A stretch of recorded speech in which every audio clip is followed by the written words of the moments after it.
Hello everyone, today we are going to learn basic FreeCAD draft tools, how to use Facebinder command. So you can go to parametric parts, and as example I will draw a simple 3D object by using these polyline tools.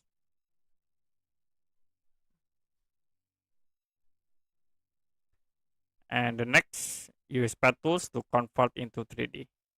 Now we can go to draft tools, and after it I will select at the bottom face, click this icon Facebinder command. So to be create new Facebinder objects, you can use transforms to move flag in right axis to the left.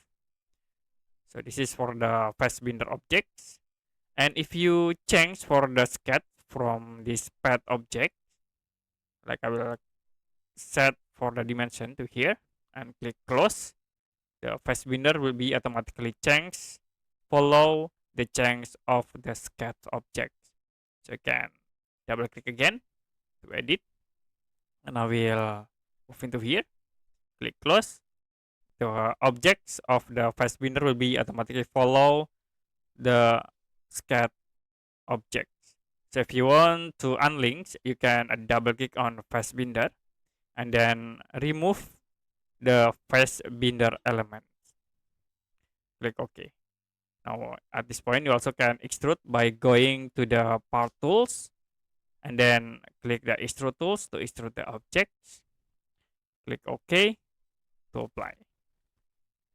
Okay, that's it for basic FreeCAD draft tools, how to use the Facebinder tools.